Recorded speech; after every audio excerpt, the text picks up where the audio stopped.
Welcome to GK all collection. आज है 10 जुलाई और 10 जुलाई 2023 से करंट अफेयर से जितने भी प्रश्न जो कि competitive exam point of view से इंपॉर्टेंट होंगे उन सभी के बारे में हम डिस्कस करेंगे। साथ ही हर क्वेश्चन से रिलेटेड इंपॉर्टेंट फैक्ट की भी चर्चा करेंगे। आज की क्लास की प्रैक्टिस टेस्ट पीडीएफ और आंसर की पीडीएफ आपको वीडियो के डिस्क्रिप्शन में मिल जाएगी। पीडीएफ आपको हमारी टेलीग्राम ग्रुप में मिल जाएगी। टेलीग्राम ग्रुप का लिंक मैंने डिस्क्रिप्शन में दे दिया है, वहां पर आपको सभी पीडीएफ एक साथ मिल जाएंगे। वीडियो को एंड तक देखें। वीडियो के एंड में जनरल साइंस का एक क्वेश्चन मैं आपसे पूछूंगा जिसका आंसर आप कमेंट सेक्शन में दे सकते हैं। डेली करंट अफेयर्स वीडियो देखने के लिए जीके ऑल कलेक्शन को सब्सक्राइब करें। तो चलिए शुरू करते हैं।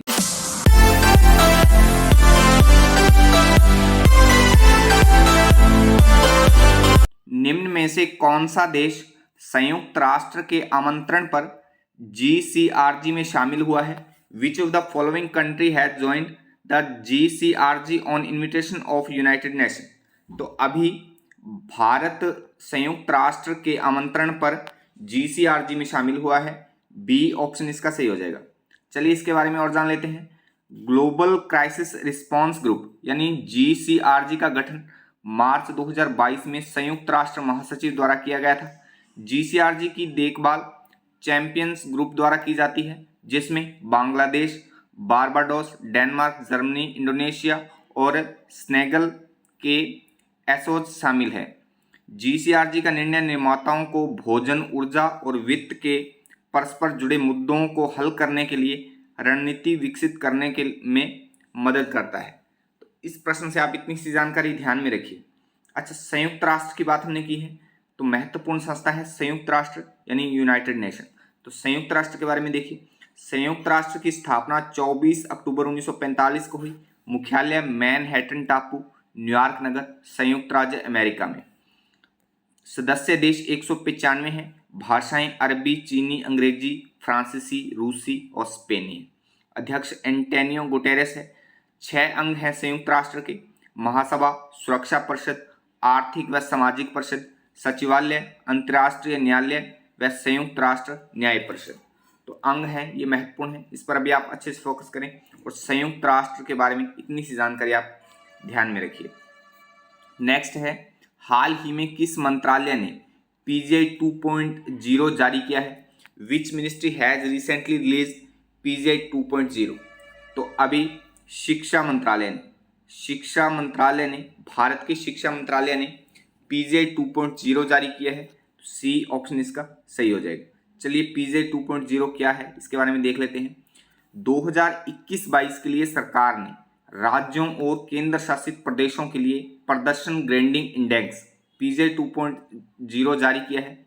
शिक्षा मंत्रालय की स्कूली शिक्षा और साक्षरता विभाग ने राज्यों और केंद्र शासित प्रदेशों के लिए पीजीआई तैयार किया है। राज्यों और केंद्र शासित प्रदेशों के पहली बार पीजीआई वर्ष 2017-18 के लिए जारी किया गया था। तो इस प्रश्न से भी इतनी सी सामान्य जानकारी आप ध्यान में रखिए। नेक्स्ट है, राष्ट्रीय विद्यार्थी दिवस प्रतिवर्ष कब मनाया जाता है? When is national student day celebrated every year? तो हर साल 9 जुलाई को राष्ट्रीय विद्यार्थी दिवस या नेशनल स्टूडेंट डे मनाया जाता है। सी ऑप्शन इसका सही हो जाएगा। चलिए इस दिवस के बारे में और जान लेते हैं। भारत में 9 जुलाई 1949 को विद्यार्थी परिषद की स्थापना हुई थी, इसलिए प्रत्येक वर्ष 9 जुलाई को भारत में राष्ट्रीय विद्यार्थी दिवस आयोजित किया जाता है। इस दिवस को मनाने का उद्देश्य छात्रों को अपने देश की समस्याओं को हल करने के लिए प्रेरित किया जाए, इसलिए दिन मनाया जाता है। तो इस दिवस के बारे में इतनी सी जानकारी आप ध्यान में रखिए। अच्छा, जुलाई महीने में अब तक हमने जितने भी दिन पढ़े हैं उनको एक बार फिर से देखें। 1 जुलाई को राष्ट्रीय डॉक्टर डे यानी नेशनल डॉक्टर्स डे। 2 जुलाई को विश्व खेल पत्रकार दिवस या वर्ल्ड स्पोर्ट्स जर्नलिस्ट डे। 3 जुलाई को अंतर्राष्ट्रीय प्लास्टिक बैग मुक्त दिवस या international plastic bag free day. 4 जुलाई को अमेरिकी स्वतंत्रता दिवस। 6 जुलाई को विश्व जुनूसिस दिवस या वर्ल्ड जुनूसिस डे। 7 जुलाई को विश्व चॉकलेट दिवस या वर्ल्ड चॉकलेट डे। वहीं 7 जुलाई को ही किस्वाहिली भाषा दिवस या वर्ल्ड किस्वाहिली लैंग्वेज डे। 8 जुलाई को राष्ट्रीय ब्लूबेरी दिवस या नेशनल ब्लूबेरी डे। और आज हमने बात की है राष्ट्रीय विद्यार्थी दिवस या नेशनल स्टूडेंट्स डे 9 जुलाई को। तो अब तक हमने इतने दिनों की बात की है। जैसे जैसे हम आगे दिनों को पढ़ते चलेंगे वैसे वैसे इन पीछे के दिनों को हम साथ ही रिपीट करते चलेंगे, क्योंकि ये इसके साथ हम रिपीट करने से हमारे साथ साथ में बहुत अच्छे से तैयार हो जाएंगे। अच्छा, अगर ये वीडियो आपके लिए हेल्पफुल है, आप इससे कुछ सीख रहे हो, तो वीडियो को लाइक कमेंट करके शेयर जरूर कर दिया करो। आपके एक लाइक और कमेंट से मुझे मोटिवेशन मिलता है और मैं हर रोज एक नई एनर्जी के साथ आपके लिए अच्छे से अच्छा कंटेंट बना पाता हूँ। चलिए नेक्स्ट है, हाल ही में भारत और किस देश के बीच चुनावी सहयोग पर एक समझौता ज्ञापन पर हस्ताक्षर किए गए हैं? Recently an MOU on electoral cooperation has been signed between India and which country? तो अभी भारत और पनामा के बीच चुनावी सहयोग पर समझौता ज्ञापन पर हस्ताक्षर किए गए हैं। सी ऑप्शन इसका सही हो जाएगा। चलिए इस सहयोग के बारे में और जान लेते हैं। 7 जुलाई 2023 को भारत निर्वाचन आयोग और पनामा इलेक्टोरल ट्रिब्यूनल यानी ET ने चुनाव प्रबंधन और प्रशासन के क्षेत्र में अपने चल रहे सहयोग के लिए संस्थागत ढांचा स्थापित करने के लिए पनामा सिटी में एक समझौता ज्ञापन पर हस्ताक्षर किए हैं। पनामा और भारत के बीच राजनयिक संबंध 1962 में स्थापित हुए थे। तो इस सहयोग के बारे में इतनी सी जानकारी आप ध्यान में रखिए। अच्छा, भारत और पनामा की बात हमने की है, तो दोनों देशों को देखिए। वर्ल्ड मैप में आप भारत की स्थिति यहाँ पर देख पा रहे हैं दक्षिण एशिया में, और पनामा की स्थिति आप दक्षिण अमेरिका में यहाँ पर देख पा रहे हैं। पहले भारत के बारे में देखिए, तो भारत की राजधानी नई दिल्ली है, सबसे बड़ा शहर मुंबई है, राष्ट्रपति द्रौपदी मुर्मू है, उपराष्ट्रपति जगदीप धनखड़ है, प्रधानमंत्री नरेंद्र मोदी हैं, मुख्य न्यायाधीश धनंजय चंद्रचूड़ हैं, लोकसभा अध्यक्ष ओम बिरला हैं और विधानमंडल भारतीय संसद है।